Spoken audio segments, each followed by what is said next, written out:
ఎవరైనాను దేవుని యొక్క ఆలయమును పాడు చేసినలా దేవుడు వాడిని పాడు చేయను. దేవుని యొక్క ఆలయము పరిశుద్ధమై ఉన్నది, మీరు ఆ యొక్క ఆలయమై ఉన్నారు. ఆమేన్, హల్లెలూయా. ఆలయంలో ఏం జరగాలి? తండ్రికి మహిమ కలగాలి, క్రీస్తులకు మహిమ కలగాలి. అయితే ఇక్కడ అంటున్నమాట, మీ దేహము దేవుని వలన అనుగ్రహించబడింది కనుక మీరు మీ సొత్తు కాదు, ఇలో పెట్టి కొనబడిన వారు కనుక మీ దేహముతో దేవునిని మహిమపరచండి.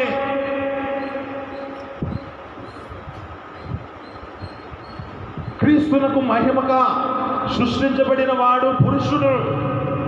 ఈ పురుషుని ద్వారా తండ్రికి, ప్రభువైన యేసుక్రీస్తుకి మహిమ రావాలి. ఎందుకంటే ప్రభువైన యేసుక్రీస్తు తన తండ్రికి మహిమ తీసుకొచ్చాడు. ఆ తర్వాత మరి చదువుకుంటే అసలున్న మాట చివరిదే, వచ్చింది కూడా తేడా అంతా ఇదే.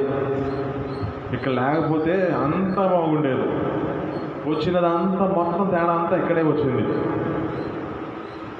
పురుషునకు శిరస్సుగా, ఈ యొక్క పురుషునకు మహిమ కొరకై ఏర్పరచబడిన వ్యక్తి ఎవరో చెప్పండి? స్త్రీ. ఈ స్త్రీ ద్వారా ఏం చేయబడాలి? ఇప్పుడు పురుషునికి మంచి పేరు రావాలి. కానీ ఇక్కడ వచ్చిన పరిస్థితి ఏంటి? ఆది కాలంలో, అనాది కాలంలో ఏర్పరచబడిన వారు ఏం చేశారు?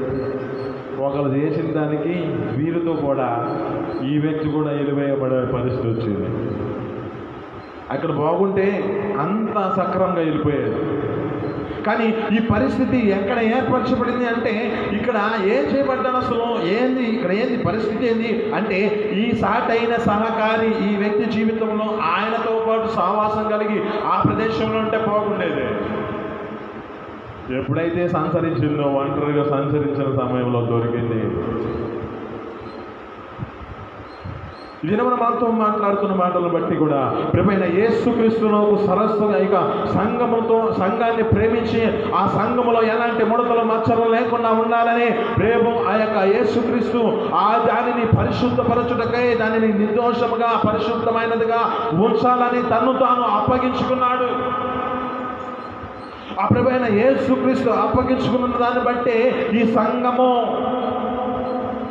ఒకనొక దినాన దేవుని యొక్క రాకడలో ఆయన సింహాసనం ఎదురుకు ఎదుగుతూ ఉన్న సమయం అది.